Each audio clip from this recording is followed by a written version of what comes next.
இப்போ நம்ம நிற்கக்கூடிய இடம் வந்து அந்த தேர் திருப்பணி நடைபெறக்கூடிய தேர் நிற்கக்கூடிய இடத்துக்கே நம்ம இப்போ உள்ளே வந்தாச்சு. இப்போ இந்த இடத்துல நீங்கள் பார்த்துட்டு இருக்கிறது தான் இந்த சுயம்பலிங்க சுவாமி கோவிலினுடைய தேர். இந்த தேரில் ஒரு அற்புதமான சிற்ப வேலைப்பாடுகள்லாம் நடைபெற்று கொண்டிருக்கிறது. நீங்களே பார்க்கலாம். இந்த மாதிரி சிற்பங்கள்லாம் சேர்ந்து மிக கடினமான வேலை. இது வந்து கடலூரில் இருந்து இந்த சிற்பங்கள் செய்வதற்கான கலைஞர்கள் அங்கிருந்து வரவழைக்கப்பட்டு மிக அற்புதமான முறையில் இந்த சிற்ப வேலை நடைபெற்று கொண்டிருக்கிறது. இந்த தேரினுடைய முன்பகுதியில் ஒரு 4 இரும்பாலான ஒரு 4 வளையங்கள் இருக்கிறது. இந்த வளையம் தான் நம்ம இந்த தேரை வடம் பிடித்து இழுக்கக்கூடிய ஒரு இதில் தான் இந்த வடமானது புனையப்பட்டிருக்கும். இதில் இருந்தால் இந்த தேரை இழுத்து செல்வதற்காக இந்த வளையம் அமைக்கப்பட்டிருக்கிறது. அது தவிர இது வந்து முன்பக்கத்தில் இருக்கக்கூடிய அமைப்பு. இது தவிர நிறைய மர வேலைப்பாடுகள் கீழே ஒவ்வொரு இடத்துலையும் ஒவ்வொரு விதமான வேலைப்பாடுகள் நடைபெற்று கொண்டிருக்கிறது. இதில் ஒரு சிற்பம், இதில் ஒரு சிற்பம், அந்த அங்கே அடுக்கி வைக்கப்பட்டிருக்கக்கூடிய இடங்களில் ஏராளமான சிற்பங்கள். நம்ம ஏற்கனவே சொன்ன மாதிரி அந்த தல வரலாறுகளை கூறுகிற ஒரு அற்புதமான சிற்பங்கள் இந்த இடத்துல அமையப்பட்டிருக்கிறது. தேரினுடைய மொத்த உயரம் வந்து பார்த்தீங்கன்னா 45 அடி உயரம் இந்த தேரினுடைய மொத்த உயரம். எடை வந்து 70 டன் எடை. இந்த தேரினுடைய 4 சக்கரங்களும் ஸ்டீல் பொருட்களால் செய்யப்பட்டிருக்கிறது. அது மட்டும் இல்லாமல் இது 1300 சிற்பங்கள் இந்த தேரில் வந்து அமையப்பட்டிருக்குது. என்ன சிற்பங்கள்லாம் அமைஞ்சிருக்கு அப்படின்னா அவருடைய தல வரலாறு, அது தவிர வைகாசி விசாகத்தோட இறைவன் வந்து அதாவது சுயம்பலிங்க சுவாமி வந்து மகர மீனாக காட்சி கொடுத்த அந்த காட்சிகள், அது தவிர திருவிளையாடல் புராணத்தில் தருமிக்கு பொற்களி அளித்த காட்சி, மீண்டும் அந்த பிட்டுக்கு மண் சுமந்த காட்சி ஆகியவை இந்த தேரில் வந்து அற்புதமான சிற்பங்களாக 1300 சிற்பங்கள் இந்த 45 அடி உயரமுள்ள இந்த தேரில் வந்து இடம்பெற்ற சுயம்பலிங்க சுவாமி கோவிலினுடைய இந்த தேர் திருப்பணி வேலைகளானது 3 வருடமாக இந்த இடத்துல நடைபெற்றிருக்கிறது. அது மட்டும் இல்லாது குறுகிய காலத்தில் இன்னும் கொஞ்ச நாளில் இந்த தேரானது பக்தர்களுக்கு காட்சி தருவதற்காக தேர் ரத வீதிகளில் வலம் வர இருக்கிறது. அந்த ரத வீதியும் இப்பொழுது தயார் செய்யப்பட்டு கொண்டிருக்கிறது. சுயம்பலிங்க சுவாமி திருக்கோவிலுடைய மூலவர் தற்பொழுது திருக்கோவிலில் இருக்கும் அமைப்பு இந்த தேரில் வந்து முகப்பில் வந்து அற்புதமான முறையில் வடிவமைச்சிருக்காங்க. அது தவிர இந்த கோயிலுடைய தல வரலாறை சொல்லக்கூடிய விதமாக ஒரு 13 சிற்பங்களில் மிகச் சிறப்பான முறையில் வடிவமைக்கப்பட்டு அற்புதமாக இந்த சிலைகள் இந்த இடத்துல அமைக்கப்பட்டிருக்கு. அந்த தல வரலாறை கூறக்கூடிய அமைப்பு ஒரு 13 சிலைகளில் இந்த தேரினுடைய இதில் சிற்ப வேலைப்பாடுகள் மிகச்சிறப்பாக அமைந்திருக்கிறது. என்ன அப்படிங்கிறத நம்ம பார்க்கலாம். இந்த தேரினுடைய முகப்பில் அமைஞ்சிருக்கக்கூடிய இந்த பகுதிக்கு பேர் பூதப்பார் அப்படின்னு சொல்லி பேர். இந்த இதுதான் நம்ம இப்பொழுது திருக்கோவில் இருக்கக்கூடிய இப்பொழுது மூலவராக இருக்கக்கூடிய அந்த அமைப்பு. அது தேரில் முகப்பில் அற்புதமான முறையில் நம்ம சிற்பிகள் வந்து வடிவமைச்சிருக்காங்க.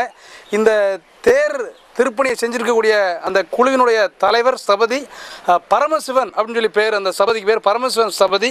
அவர் நம்முடைய வடக்கங்குளத்தை சேர்ந்தவர். தற்பொழுது அவர் நார்கோயிலில் இருக்கார்.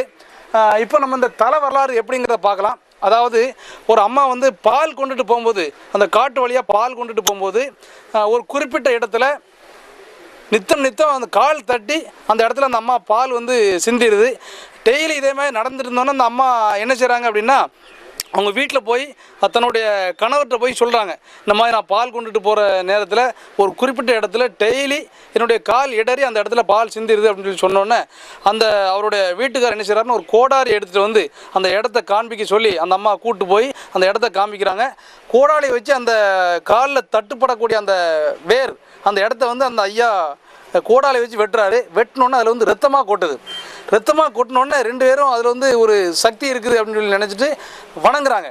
வணங்கினோடனே நேராக ஊர் பெரியவங்ககிட்ட போய் இந்த மாதிரி நாங்கள் பால் கொண்டு போகிற இடத்துல கால் இடறி பால் சிந்திடுது, அதனால் எங்கள் வீட்டுக்கார கூப்பிட்டு போய் அந்த இடத்துல போய் அந்த வேரை வெட்டும் பொழுது அதுலேருந்து ரத்தமாக சிந்திச்சுன்னு சொன்னோடனே அது ஒரு அற்புதமாக அந்த அற்புதத்தை வந்து ஊர் பெரியவங்ககிட்ட சொன்ன உடனே அந்த பெரியவங்க கூட எல்லா ஊரில் உள்ள ஆட்களும் சேர்ந்து அந்த சாமியை போய் வணங்குறாங்க. பெரும்பாலும் அந்த சாமி வந்து எல்லாருக்கும் வந்து குதிரையில் வர்ற சாஸ்தா மாதிரி காட்சி கொடுப்பதாக இந்த தேரில் அமைஞ்சிருக்குது. அது தவிர அவர் இந்த கடம்ப கொடிக்கு மேலே அந்த இறைவன் இருப்பதாக இந்த தேரில் வந்து அற்புதமான முறையில் இந்த தல வரலாறை வடிவமைச்சிருக்காங்க. இது ஒவ்வொன்றா நம்ம பார்க்கலாம். இதுதான் அந்த பால் கொண்டு போகிற அந்த அம்மா வந்து ஒவ்வொரு நாளும் பால் கொண்டு போயிட்டு இருக்காங்க. கொண்டு போயிட்டு இருக்கும்போது அந்த வேரானது அவங்களுடைய காலில் தட்டுப்பட்டு அந்த பால் வந்து சிந்தி அந்த வேரில் விழுது. இது வந்து டெய்லி நடக்குது. அந்த அம்மா பால் கொண்டு போகிறாங்க, டெய்லி கொண்டு போகும்பொழுது அந்த பாலானது காலில் வந்து அந்த வேர் தட்டி பால் வந்து சிந்தி அந்த வேரில் பட்டுருது. வேரில் பட்ட உடனே அந்த அம்மா நேராக அவங்களுடைய வீட்டுக்கார்ட்ட போய் சொல்கிறாங்க, இந்த மாதிரி நான் டெய்லி பால் கொண்டுட்டு போகும்பொழுது இந்த இடத்துல எனக்கு வேர் தட்டுன்னு சொன்ன உடனே அவர் வந்து கையில் ஒரு கோடாலியை எடுத்துட்டு நேராக அந்த அம்மாவையும் கூட்டு போய் அந்த இடத்த காண்பிக்க சொல்லி, இந்த இருக்குது தான் அந்த வேர், அந்த வேரை வந்து வீட்டுக்காரு அந்த அம்மா தான் நிற்காங்க, அந்த வீட்டுக்கார் வந்து அந்த வேரை வெட்டுறாரு. வெட்டின உடனே ரத்தமாக சொட்டி அந்த வேரில் வந்து படுது. பட்ட உடனே ரத்தம் கொட்டின உடனே அவங்க வந்து இதில் ஏதோ தெய்வ சக்தி இருக்குன்னு சொல்லி 2 பேரும் அந்த அம்மாவும் அவரும் இரு கரங்களை கூப்பி அந்த இடத்த வந்து வணங்குறாங்க. வணங்கின உடனே இந்த அற்புதத்தை வந்து நம்ம இந்த ஊர் தலைவர்கிட்ட சொல்லணும் அப்படின்னு சொல்லி உடனே அந்த ஊர் தலைவர்கிட்ட போய் கணவனும் மனைவி சேர்ந்து இந்த மாதிரி நாங்கள் பால் கொண்டு போன இடத்துல இருந்த வேரை வெட்டும் பொழுது அதில் வந்து ரத்தம் சிந்துச்சு, அதில் ஏதோ சக்தி இருக்குன்னு சொல்லி நாங்கள் கும்பிட்டோம் அப்படின்னு சொல்லி அவர்கிட்ட வந்து சொன்ன உடனே இந்த ஊரில் உள்ள மக்கள் எல்லாரும் சேர்ந்து எல்லாரும் சேர்ந்து அந்த ஆண்டவனை போய் கும்பிடுறாங்க. அதுதான் சுயம்புலிங்க சுவாமி. சுயம்பு அப்படிங்கிறதுக்கு தானே உருவானது அப்படின்னு பேர். சுயம்பு தானே உருவானது. இதுதான் அந்த அம்மா பால் கொட்டின பிறகு அந்த வேரை வெட்டின பிறகு அதிலிருந்து வெளிப்பட்ட சக்தியான சுயம்பு என்று சொல்லக்கூடிய சுயம்பு லிங்கம். அதன் பிறகு அந்த ஊரில் உள்ள மக்கள் எல்லாருமே அந்த ஆதிகாலத்து வழிபாடான அந்த குருத்தோலையை முனைந்து அதை வந்து அந்த இறைவனை சுற்றி வைத்து வழிபடுவார்கள். இதான் சுயம்பு லிங்கம். அதனை சுற்றி குருத்தோலை வைத்து கொண்டு வழிபடுகிறார்கள். இது வந்து கடம்ப கொடின்னு சொல்லி பேர். இந்த கடம்ப கொடிக்கு மேலே தான் அந்த நம்முடைய சுயம்புலிங்க சுவாமி காட்சி தரக்கூடிய இந்த அற்புதமான சிற்பம் இந்த தேரில் வந்து அற்புதமான முறையில் மிக சிறப்பான முறையில் அந்த சபதியும் அவருடைய குழுவினரும் வடிவமைச்சிருக்காங்க. ஊர் மக்கள் எல்லோரும் சேர்ந்து அந்த அந்த சக்தியை வழிபடுகின்ற பொழுது ஒரு அசரீரி கேட்டது. என்ன அசரீரி அப்படின்னா, இந்த இடத்துல வழியக்கூடிய ரத்தம் நிற்கணும்னு சொல்லி சொன்னால் கடம்ப கொடிய என்னுடைய இந்த ரத்தம் வடிகிற இடத்தை சுற்றி கடம்ப கொடியை வைக்க வேண்டும் சொல்லி ஒரு அசரி சத்தம் கேட்டுச்சு. அந்த சத்தத்தை கேட்டு எல்லா மக்களும் அந்த கடம்ப கொடியை எடுத்து அந்த ரத்தம் வடியக்கூடிய இடத்தை சுற்றி வச்சாங்க. அதன் பின்னர் தான் அந்த ரத்தமானது வழிகிறது நின்றுச்சு அப்படின்னு சொல்லி நம்மளுடைய இந்த கோயிலில் சொல்கிறாங்க. அது மட்டும் இல்லாமல் இன்னைக்கு கூட அந்த சுயம்புலிங்க சுவாமியினுடைய அந்த தலையில் அந்த கோடாலி வெட்டுப்பட்ட தடம் இன்னைக்கு கூட இருக்கிறதா சொல்கிறாங்க.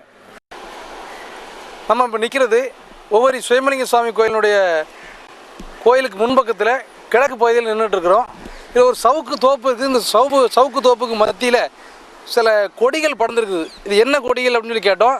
இதுதான் அந்த சிவபெருமானுடைய தலையில், சுயம்புலிங்க சுவாமியுடைய தலையில் அந்த கோடாரி படுகிற பொழுது இந்த ரத்தம் வந்தது. அந்த ரத்தம் வந்த பொழுது இந்த கடம்ப கொடியை வந்து சுற்றி வைத்தால்தான் இந்த இதில் வரக்கூடிய தலையில் வரக்கூடிய ரத்தம் நிற்கும் அப்படின்னு சொல்லி ஒரு அசரீரி கேட்டுச்சுன்னு சொல்லி பார்த்தோம். அந்த கடம்ப கொடி தான் இப்போ இந்த சவுக்கு தோட்டத்துக்கு மத்தியில் படர்ந்து கிடக்குது. இதோ நம்ம பார்க்கலாம். இந்த கடம்ப கொடியில் வந்து பூ கூட இருக்குது, நம்ம பார்க்கலாம். இது வந்து கடம்ப கொடியில் உள்ள பூ, ஒரு பிங்க் கலரில் இந்த பூ இருக்குது. சவுக்கு தோட்டத்துக்கு மத்தியில் கோயிலுக்கு முன்பக்கத்தில் கிழக்கு பகுதியில் ஏராளமான கடம்ப கொடி வந்து படர்ந்து கிடக்குது.